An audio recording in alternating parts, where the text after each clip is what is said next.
All right, we're coming in hot today. No intro. We got to get right to it. I had to get blood drawn earlier, so I'm a little lightheaded, and I have a lot of thoughts about this movie. Literally, not 10 minutes ago, Cam was furiously typing, just like vibing to whatever he was listening to, just typing away on his little laptop. And the 8 hours before that, I was sleepwalking through life.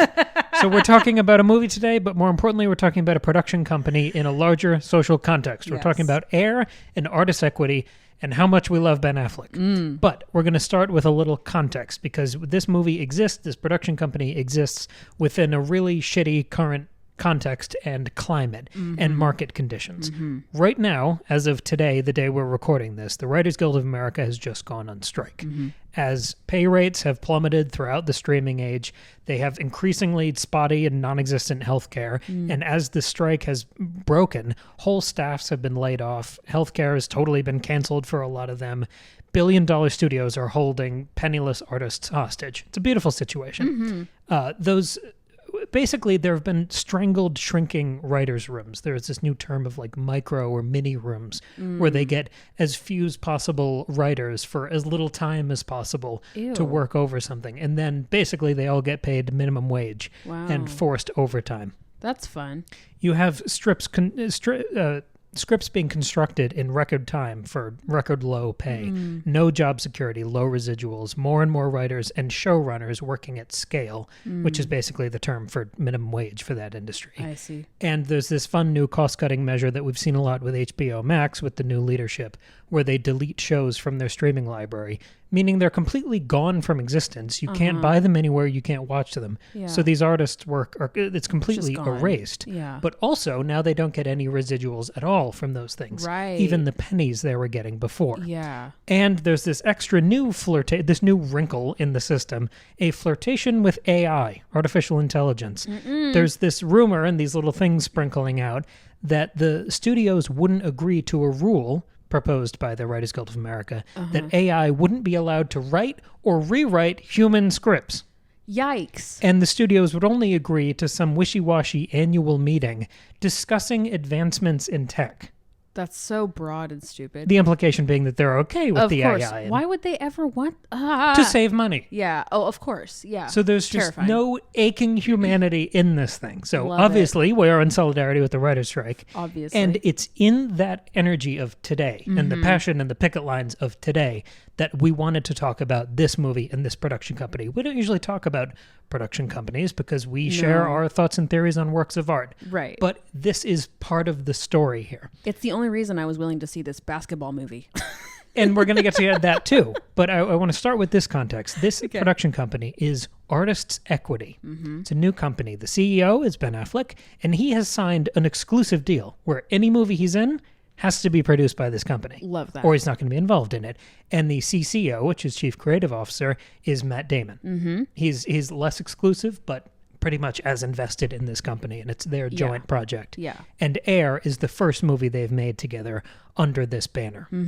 And basically the pitch for Artist Equity, what they offer compared to other production studios and all of these things, is back-end participation, meaning when a movie performs well, the production, the people involved in making it, share in the profits. Wow. So what a concept. Imagine. Yeah, I know. This is a quote from Ben Affleck. He said, he was referring to not just writers and directors and stars profiting from this new structure, this new deal, but also, quote, cinematographers, editors, costume designers, and other crucial artists who, in his view, are very underpaid. So the ethos here is to give artists greater control over their creative and financial destinies. And one of the articles, I think it was I read everything I possibly could on the internet about this. I think it was the New York Times article, compared this project to what Jason Blum did with Blumhouse. If you've seen an indie horror movie in the last 10, 15 years, a scrappy, threadbare indie movie that went on to blow away the box office, took a real risk, it was experimental and advanced the genre, it was probably a Blumhouse production. And it's similar to that structure versus the current market that has basically destroyed back-end participation for the cast and crew, like I exemplified earlier, where artists are currently paid as work for hire. Basically, they're paid on the day for the work they do there, sometimes at that almost daily rate where they can get screwed out of any sort of job security or advancement through the culture.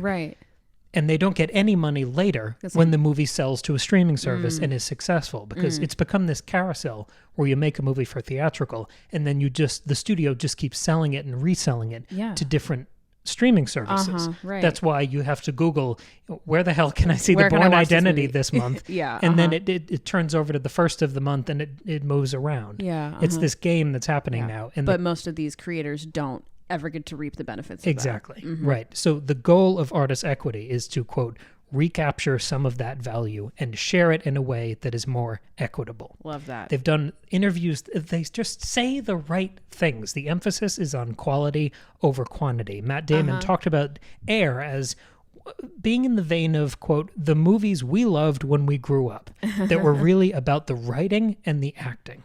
Yeah. And he referred to the process of choosing this script and getting involved with this movie, Air, as just wanting to tell a simple story really well. And so the first movie they've made with this production company, with this shakeup, this vision kind of permeating this industry, is Air, that they sold to Amazon. And they can share the profits from the theatrical run, from that streaming run, with everyone involved. Yeah. And the last bit of context here is basically the crew became the highest paid crew people in history. That's so awesome. Here's that kind of nugget of information. I basically just pulled this excerpt from one of the interviews I read. So the question is, the operating principle of artist equity is that people who work on a film have an ownership stake in it. How did that work on Air? The answer, I believe, is Ben Affleck talking. I was talking to cinematographer Bob Richardson, who's won Academy Awards, by the way, who worked on Air. He's a genius. And I said, Bob, what if I give you $1 million to save me $5 million? Could you do it? And he goes, fuck, I'll save you 10. There are people who just have their hand on the wheel in ways people don't understand. Your editor, producer, director of photography, first assistant director, production designer. The idea is you get really good people and you say to them, look, if we're able to accomplish what we set out to accomplish, you're going to participate in a very significant way in the delta between what the movie costs to make and what we sell it for. The people who were the people who were bonused, I typed that wrong. That wasn't him, that was me. The people who were bonused on this movie, like Bob and all the crew, their bonuses was a piece of the pool of the sale to Amazon. Almost all of them are, on a weekly basis now, the highest paid crew in history by a multiple. That's really awesome. I love that. So it's an important movie and something I would advocate seeing regardless. But now let's talk about the actual movie, because I think that's sort of where the metal hits the road, the rubber hits the road here. It's great because all of this that we're talking about, I think, is a message that is considered in this movie. Yes, exactly. It's not the whole point of the movie, but it's a theme that's pretty heavily laced throughout. Right, and apparently that was a happy accident. They were balancing a couple different projects. It's just nice that this happens to be their first movie. Right. So now we move from Artist Equity, the production company, the context about the writer's strike, to this actual movie. And also, I mean the first movie for this production company, not Ben Affleck's first movie. No, the first movie anyone's ever made. I don't want people to think I don't know who Ben Affleck is. Sorry.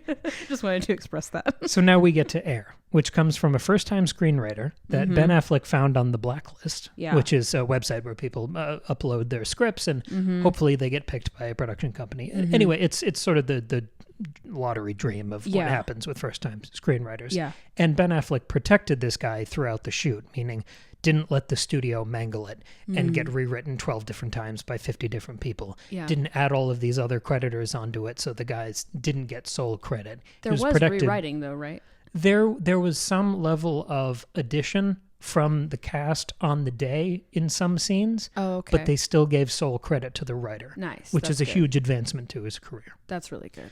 Instead of, like I said, watering that down. Because if you put Ben Affleck and Matt Damon on the writing credit, then it's like, oh, it's just another Good Will Hunting. And who's this other guy? I won't even learn his name. Yeah, then you just pillage this script. It's a different thing. I think it's much more important for his name to be on here like this. I absolutely agree with you, yeah. So Air is a film with a premise that is almost surgically designed not to appeal to me. Yeah. It is more than 2 hours of middle management talking in one office about business deals and basketball shoes.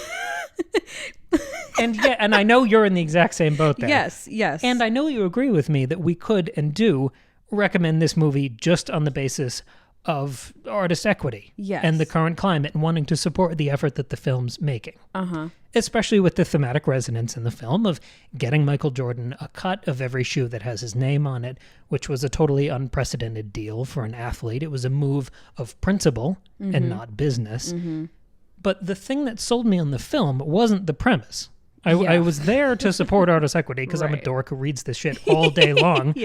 But the film becomes this power struggle between principle, family, vision, teamwork. And on the other side of the equation is this snarling, ravenous, bulldozing, capitalistic corporate behemoth. Right. And that's the miracle of this film, is making this movie and making this much money from this movie and getting Amazon to foot the bill.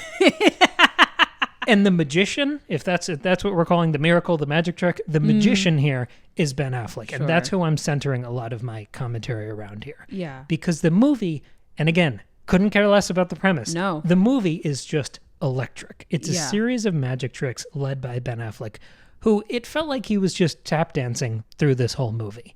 From the tightly edited 80s montage at the start to the colorful side character that he saves for himself. He's carved out this perfect little niche for himself, like he did in The Last Duel, where he becomes this really weird, eclectic, colorful, wonky side characters, not in that many scenes, but kind of pulls the whole thing together. It's got a strong presence. But for a guy who is an Oscar-winning director, who has been a leading man for so much of his life, he's the perfect character actor. It's the same reason Brad Pitt won the Oscar for Hollywood.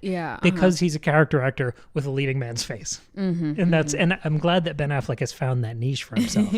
But as a director, he's just flawless. He assembles this murderer's row, absolute killers, Matt Damon, Viola Davis, Jason Bateman, Chris Messina, and he follows them close with the camera. It all feels so personal. And the scenes have this, it was almost hard to describe doing these notes, but there's this energy, this infectious energy to the film, where we get to see these actors move through these kind of limited small sets and scenes. We get to see them move and talk and fight for things they believe in.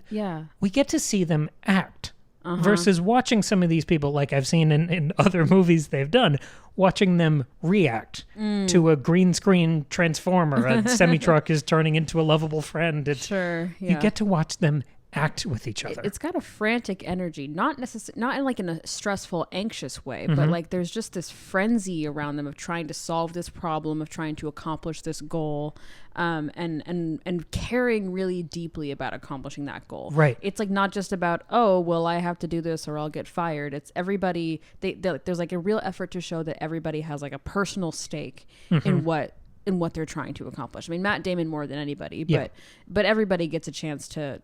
Well, I guess Viola Davis also. She's got a really strong emotional tie to what's going on. So there's a real effort to show that, and it makes it very. You feel very connected to what's happening, even though, like you said, when we saw the trailer for this, I was like, cast looks great, but I don't want to see the corporate basketball movie. You loved the song from the trailer. Can I tell you how pissed I am that Sister Christian is not in this movie? 2 weeks after the movie. I'm just motoring just all the time. Never heard that song in my life, but it's so good in the trailer, and I was honestly disappointed it wasn't in the movie. I love the term you used, frenzy. Yeah. Because Ben Affleck specifically, because he is sort of the arbiter, and I think he's the center of this movie, he seems to be having the time of his life here. That frenzy, whether it's on screen as this weird eccentric CEO that he plays, or behind the camera, he seems to be reveling this opportunity. I don't think you can really talk about this movie without talking about the moment that it's created in and the production company that it's helping to launch. I think they're sort of inseparable here. Yeah. And that frenzy is as much for the story that he's clearly devouring and savoring in the telling, but he's roaring with enthusiasm for this moment and this opportunity. Yeah. It's that Eminem, like Lose Yourself. It's the Hamilton thing of one shot. Yeah. He's an established, extremely successful creator, but this also feels like his first at bat in a way. There's an incredible life and energy to this.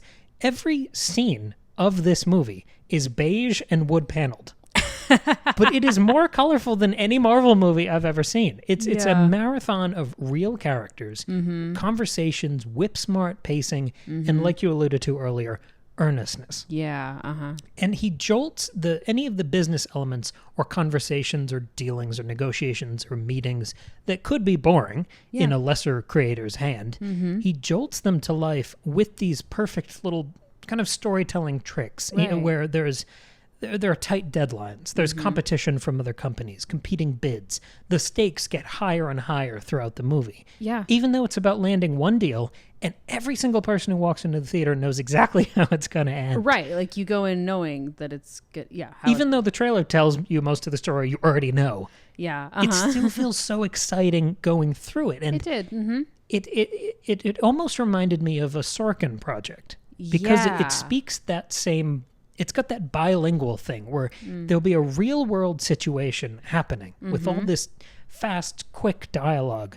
But underneath it, there are these soaring discussions of these much larger, more eternal subjects. Yeah. The scene can be about Adidas, but it's also about mothers and sons. Right. And you hit both of those hard enough to make them engaging and memorable. You get those anecdotes, those monologues, those sad smiles that just level you. Well, there's an earnestness to it. Yeah. I really like what you mentioned earlier about, Ben Affleck and Matt Damon with this Artist Equity production company wanting to make movies that they grew up watching, like, and that they that don't really get made anymore.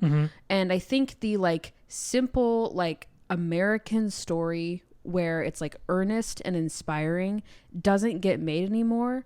Or if it does, it's a parody of it, making fun of it. Right. Or it's, so earnest and so over the top that it's on Pure Flix. Like there's no in between. And you just don't see a movie like this anymore. And when I first saw the trailer, I was like, okay, like, corporate basketball movie. But also I was like, it looks cheesy. Like Nike's the hero? Yeah. I was like, oh, the corporation has to struggle. Like I was like, I do not care about that.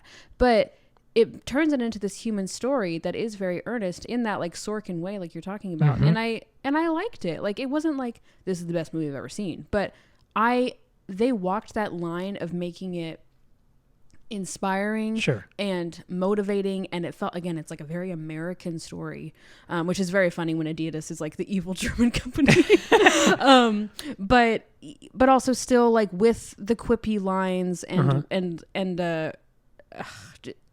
like bringing, like reminding us of the humble roots of Nike, of like the go-getter mindset of Ben Affleck's character, the CEO. How on edge this company was. Right. Yeah. Like it's on the verge of collapse. Right. And like what's at stake is not just a corporation falls apart. It's that Jason Bateman won't get to see his daughter anymore. Like it's that kind of thing. Right. And half the struggle is convincing the higher ups at Nike and the Jordan family. It's not just Nike as this underdog. It's the underdog within the corporation trying to turn this huge behemoth in the right moral direction. Yes. And that's the other thing, the other piece here that this movie doesn't work without is Viola Davis. And the story of Michael Jordan's mother.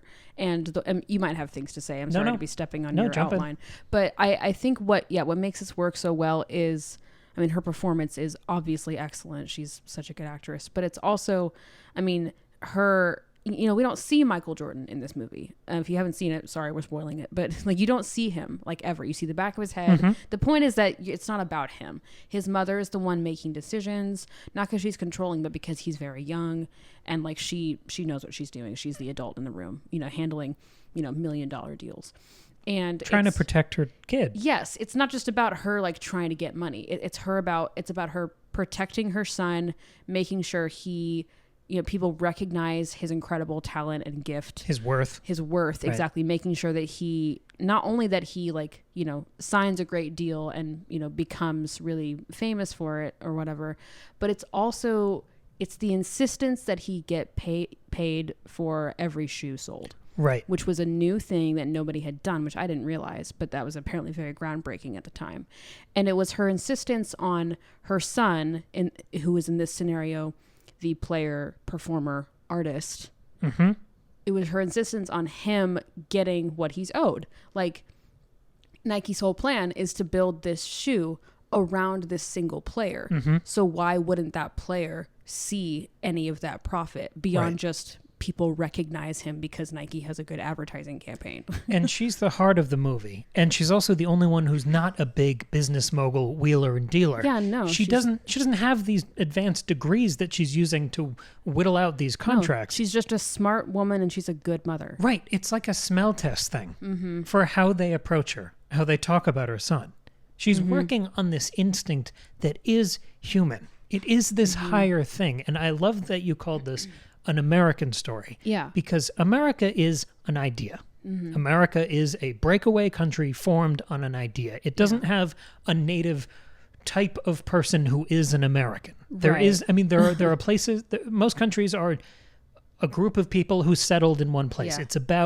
It's about location. Yeah, it's about borders. It's about natural environment. It's about a descendant from a certain part of the world. America's not that at all. Yeah, the United States of America is not that. Right, exactly. Right. Not the continent of North America, but the country, the United States. Yeah. And modern American stories have a cynicism to them because of how corrupted and perverted that idea has been. Exactly. How it has been bought and sold to the exact behemoth corporations that are the subject of this film. But those stories, they are American factually, but I don't think they're American spiritually. Because the idea of America, which I believe in, as jaded and fucked up as I am, is the idea that Jordan's mother represents here. Yeah. It is that glimpse and plea for a higher principle of forming a country based on an idea, which means that it's never done, that you're never done fighting for that idea or setting up those dreams and goals and promises and rules. You're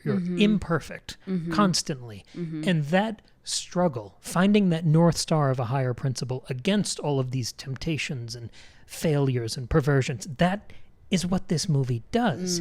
It captures that American spirit and struggle, not just the post-apocalyptic, completely screwed like reality that we're in right now. Right. And I think looking to that North Star, it's the same optimism that Artist Equity has as a company. Yeah. That seems to be the goal they're shooting for. And I love that there's a character voicing that. Yeah, I really, really liked that. And it feels so intentional. I mean, they're saying it wasn't, but it feels like it's so there. At some point, they have to make a decision, but... but like, and also, you know, it's based on a true story. So there's that they can't control what his mother did, but it sounds like that's what she did. And that's just...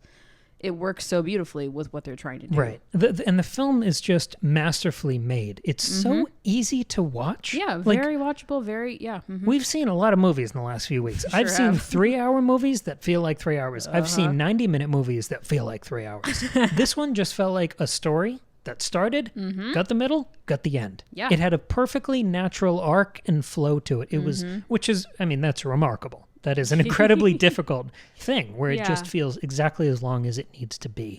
That's an incredible level of calibration and awareness throughout the storytelling process. It's engaging, it's infectious. And like I think we've both been gesturing towards, this is a feel-good movie in front of and behind the camera. Yeah. But it's also this story of remarkable struggle and victory in front of and behind the camera. It's that multifaceted nature here that I find so compelling. It's not about shoes, it's about humanity, trust, worth, faith in each other. And it's about that crescendo of stats you get at the end. Yeah. When almost the where are they now? That and most historical movies end with those little, the kind of biopic temptation of the like updates. Today, Michael Jordan is blah, blah, blah. Yeah. Right. You find out how much money he made. You find out how much money he's donated to charity, which is sort of the knock-on effect of a deal like this. Yeah. You find out the subsequent trend of how this affected other artists, other athletes. Yeah. It becomes this soaring, essential story that, like when the credits go up, you feel proud. Of that this is the sort of American story you want to will into existence. I mean, I kind of felt proud for supporting Artist Equity just because I know we wanted to see this in the theaters. But the fact that you can now watch this on May 12th, you can watch this on Amazon Prime. Yeah. Like, the reason we wanted to do this as an episode, even though we had other things in the pipeline, we just want to push this thing to the moon. Right. And support this as hard as we can. And I think those stats at the end also work extra well due to during Matt Damon's final speech when he's like really selling the deal to Michael Jordan and his family, that whole scene is intercut with like news, like media clips and headlines from the future, which is now our past, of Michael Jordan when he is famous. And it's like when he, becomes really, really successful, but it's also when terrible things happen, like his father being shot and him like being in all these like people really like poking in on his love life and other scandals and that sort of thing, and like all the difficulties that he also faces.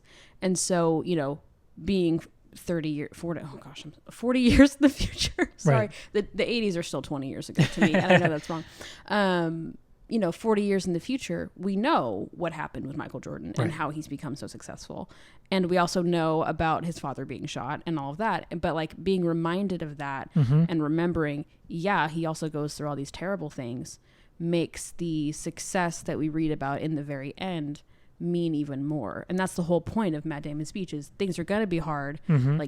Like obviously he doesn't know the specifics, but he's like, I forget exactly what he says, but he's like, it's going to be difficult. You're going to struggle. You're going to face scrutiny, but you're also going to be this amazing thing and this point of inspiration. And, and it just makes it all work really, really nicely. It's not naive and it's not cynical. There's a conversation about people will build you up and they'll tear you down. That's what it is. Yeah. It's human.